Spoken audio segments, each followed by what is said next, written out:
Well, greetings, folks. It's me again, back again with another video time correcting the gruesome 90s monsters. So, hope you enjoyed the video. Like, subscribe, follow me on TikTok and Discord, and enough chit chat. Let's begin, shall we?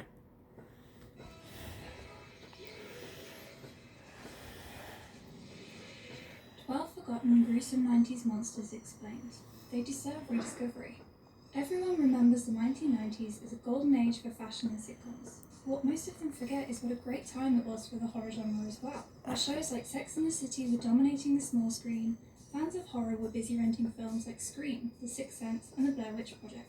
The decade gave us icons like Hannibal Lecter and Ghostface, and new spins on classic franchises like Nightmare on Elm Street and Halloween. Today we will be counting down our top pick of monsters from the 90s that did not fail to make their mark. Some quite literally. Before we go into our list, we have a very small request. If you like our content, please support us by subscribing to our channel.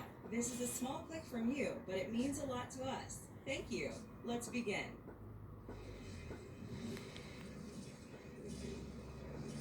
Octopus Deep Rising 1998. The film Deep Rising is directed by Stephen Sommers and stars Famke Janssen, Treat Williams, and Kevin J. O'Connor. It tells the story of Argonautica, a brand new ocean liner that is set out on its very first cruise. Apart from facing problems within as a thief tries to steal riches from her fellow passengers, Argonautica struggles with issues that arise from the depths of the ocean as well. A murderous sea creature they name the Octopus attacks the ship with its huge tentacles while the travellers try their best to survive. The Octopus origins remain unknown throughout the story, but judging by its sharp teeth, tentacles, and grotesque-looking body, it can be assumed it's an ancient creature that rests within the depths of the sea. To prove how old the being is, some of the passengers even find multiple ships sunken exactly where the Argonautica was attacked. When only a few people will remain on the vessel, they try their best to take down the beast, but it overpowers them, killing them one by one. The Octopus finally meets its demise when the Argonautica blows up, destroying it in the explosion. However, a loud noise similar to the creature's can be heard as the surviving passengers reach a nearby island, indicating that the Octopus was not the only one of its kind. The Octopus's body is too large to be shown whole in any of the frames of the film, but we do see each of its tentacles with mouths and spiky teeth in the end. They seem to have a mind of their own apart from being a part of the main body, as they can each track down their prey. The creature sucks out the bodily fluids of its victims and spits out the hollow skin shell. And although it mostly dwells deep inside the ocean, it seems to be an amphibian that can breathe outside air as well. The concept artist that tried to draw up the entirety of the Octopus shows that it looks similar to a giant octopus, except it's way deadlier and has too many teeth in too many parts of the body. Kopoga, or Relic, 1997. Directed by Peter Hyams, The Relic stars Penelope Ann Miller, Tom Sizemore, and Linda Hunt. The film follows the story of the Kopoga, a museum creature that goes missing and starts attacking people as it stalks the building's corridors in the dead of night. As a detective and a biologist team up to find it, they must race against time in order to ensure the safety of the people from this demonic entity before it kills again. The film is based on the novel of the same name by Douglas Preston and Lincoln Child.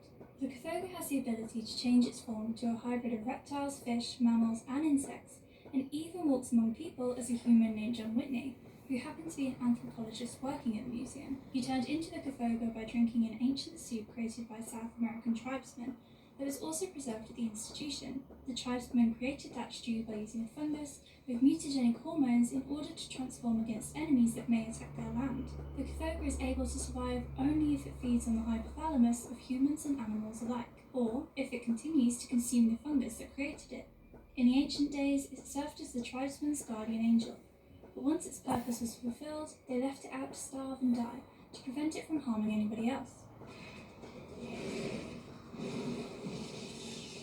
The Kopoga that Whitney transformed into has a sloping back with crocodilian spikes and a dark brown mane on its back, topped with a muscular tail. It has glowing eyes that are quite small compared to its head, along with exposed gums and spiky teeth similar to an anglerfish. It also has two pairs of tusks, one smaller than the other. Because of Whitney's background, it made him a more dangerous version of the Kopoga, who could not only hunt down its victims, but also avoid any traps set for him. Towards the end of the Relic, the Kopoga comes face to face with Margot, a girl who Whitney was in love with, and that causes his human mind to resurface for just a brief moment. Margot uses his temporary weakness to blow up the lab the Kopoga was in, while she hides inside a maceration tank, finally killing Whitney in his Kopoga form. Giorgio, Castle Freak, 1995. Stuart Gordon directed Castle Freak, starring Barbara Crampton, Jeffrey Combs, and Jonathan Fuller.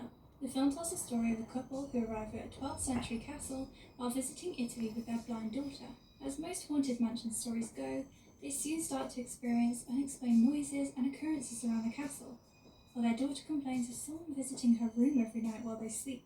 Soon, to their horror, they discover a local prostitute and the housekeeper murdered brutally inside the fort. When the father sets out to discover the castle's secrets, he finds that they are not alone, as an abused child who is left to die in the basement now lives there as the castle freak, and is hell-bent on wreaking havoc on people's lives. Giorgio was beaten regularly, abused, and barely given scraps as a meal when he was hungry. All this was faced by him when he was a mere child, so one cannot help but feel sympathy for the freak. He did not choose evil, rather his circumstances are what made him evil.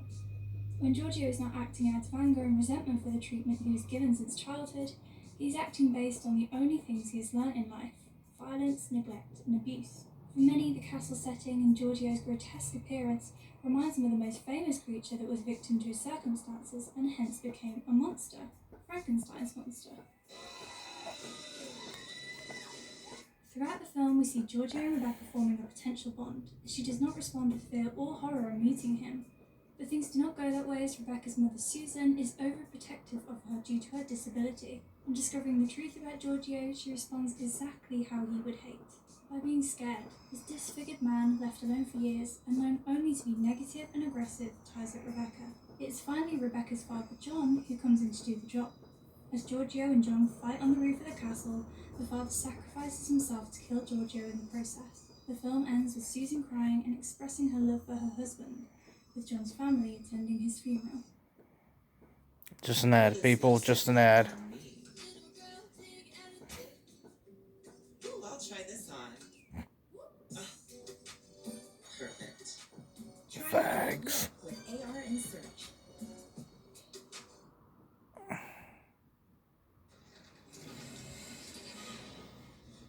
Judas Breed, Mimic, 1997. Guillermo del Toro's film Mimic starred Mira Sorvino, Jeremy Northam, and Josh Brolin. The film is a sci-fi horror which follows the spread of a cockroach plague that could potentially end the child population of New York. A species of Judas bugs is introduced to the environment by evolutionary scientist Susan Tyler in order to infiltrate the cockroaches' habitats.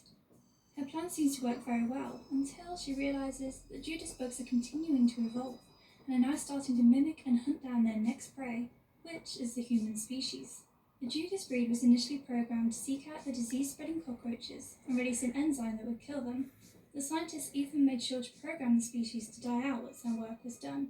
Things clearly did not go as planned, and the Judas metamorphosized into something much more dangerous for the human race than the roaches it was aimed to decimate.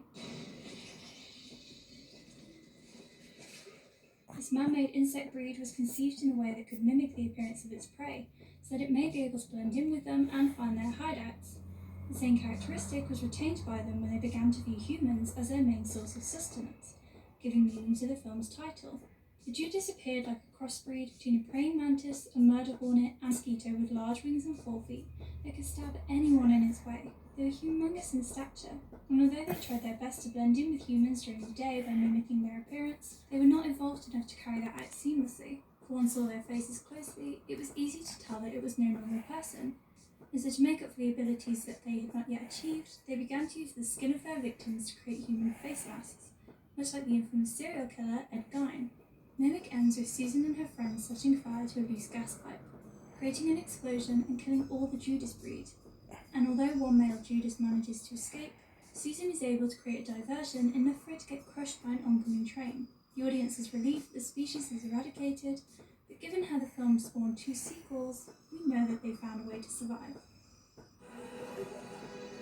Anyway, folks, hope y'all really do enjoy the video. Like, subscribe, follow me on TikTok and Discord, and I'll see you in part 2.